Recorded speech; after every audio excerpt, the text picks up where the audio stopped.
The revolution of art, the renaissance of aesthetics, an influence so great that it could not be eclipsed by traditional media.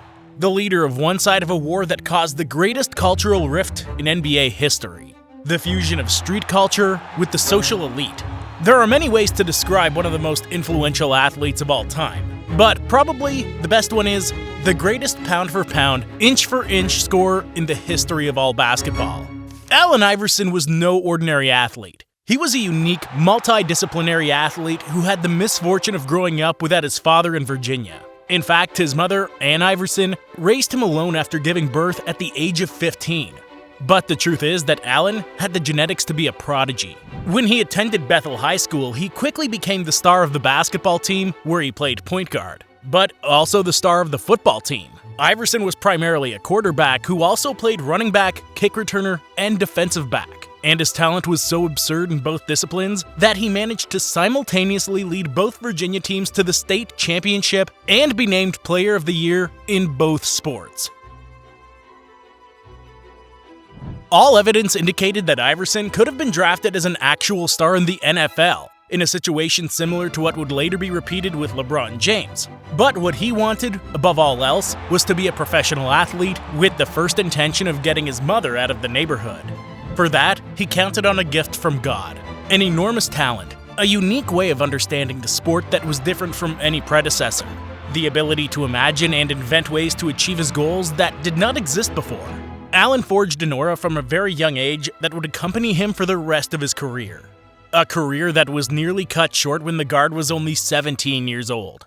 A heated argument in a bowling alley involving, according to witnesses, more than 30 people resulted in the arrest of both Allen and 3 of his friends who were with him. Iverson allegedly threw chairs at the victims during the altercation, and a prosecution was initiated in which only the 4 teenagers were involved. A clear example of an antiquated legal system which normalized racial profiling and waited until the teenager turned 18 to try him as an adult. The result? Allen received a 5-year prison sentence and a 10-year suspension, which looked like it would instantly destroy his potential basketball career. But Allen was a gladiator. His career was filled with hard-fought battles for his freedom, both legal and decisional. Beliefs ingrained in his personality that would not change in the slightest over the years, and that allowed him to become a figure that transcended the sport. After 4 months of legal battles, in which both the young man and his family fought for his freedom, the Court of Appeals of the Commonwealth of Virginia overturned his conviction. But during those 4 months, which also coincided with critical dates of the season, Iverson was unable to play basketball at the highest level. A huge burden for a 17-year-old kid. Not only because of his lack of competitive rhythm, but also because of his overall image. Allen earned a reputation as a thug, and every college in the United States was reluctant to offer a spot to this troubled player from Hampton who didn't seem to have his head in the right place. All but one. John Thompson was the coach at Georgetown University, and he was the only one who believed in second chances. The Hoyas would be Iverson's home for the next 2 seasons, where he left the university as the all-time leading scorer. Due to the legal issues, he didn't play in the McDonald's All-American, nor did the internet exist, so the guard became a phenomenon that everyone had heard about, but no one had seen play just before he started his NCAA career.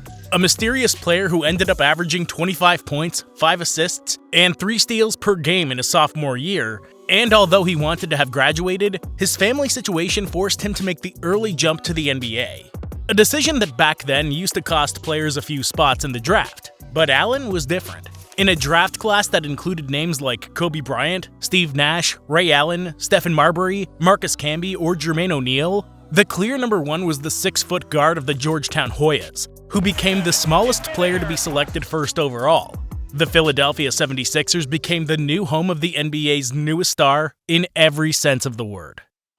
Oh man, the 90s. The golden age of hip-hop, boom-bap, G-funk, urban music was starting to make noise in a scene where the tools to make music were becoming more and more universal and accessible to the public. Nas, Biggie, Tupac, Mobb Deep, Ice Cube, Wu-Tang Clan. The wave of artists changing the cultural spectrum was becoming bigger and more influential. And any cultural current brings with it a change in fashion. Do-rags, tattoos, braids, baggy clothes.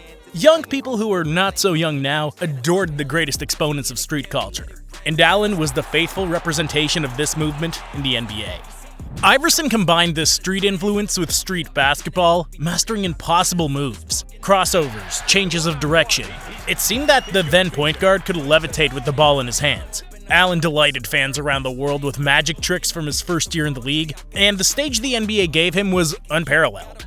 Iverson was that silhouette that every fan could recognize, that shadow capable of reaching the hoop with his athleticism and finishing with his creativity. A relentless scorer, hated by every veteran in the league who feared no one. From the beginning to the end of his time in Philadelphia, the answer was an elite superstar.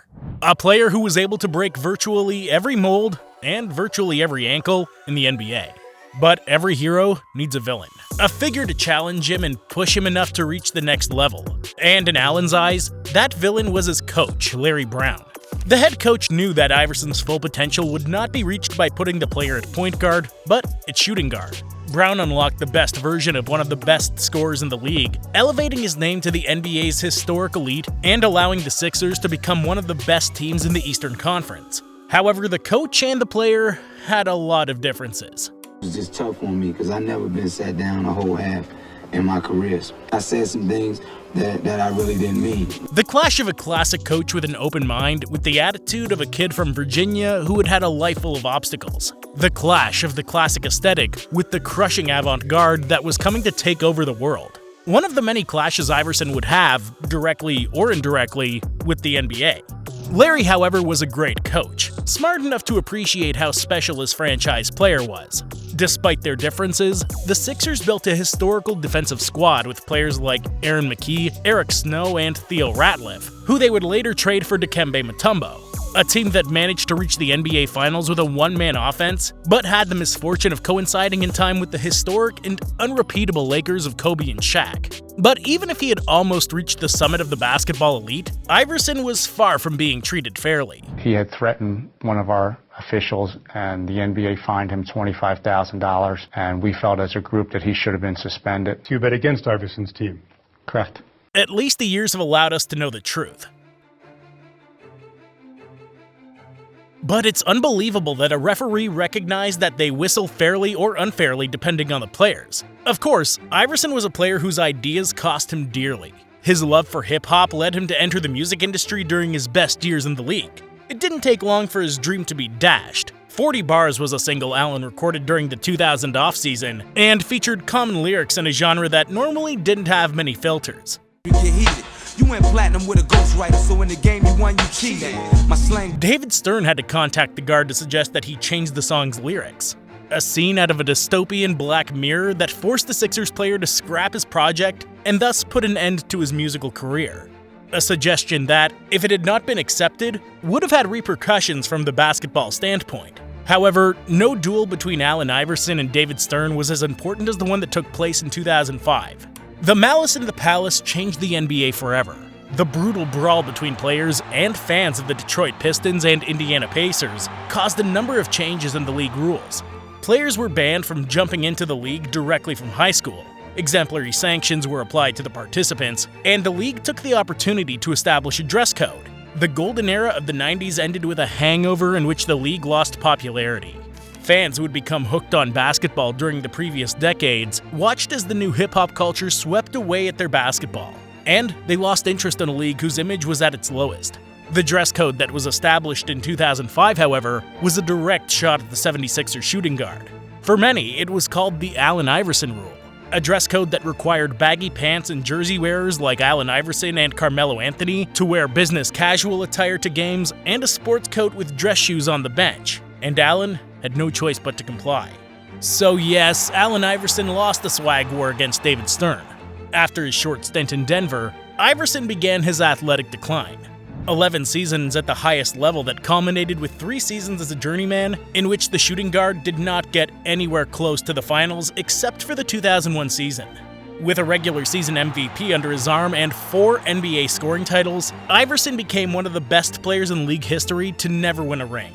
A cultural reference who had to adapt to rules that increasingly restricted him.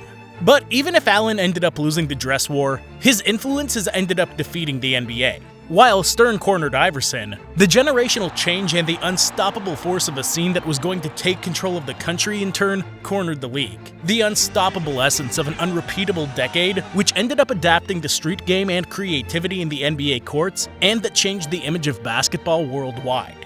A sport that since the late 90s has gone hand in hand with hip-hop, strengthening ties and raising its popularity throughout the world, establishing connections between players and artists, and creating a common market that's multiplied the popularity of the NBA. And all this thanks to pioneers who sacrificed part of their careers and sporting success to have the freedom to express their personality. But no one, absolutely no one, sacrificed more than Allen Iverson. A visionary, a man ahead of his time, who opened the doors to an entire generation.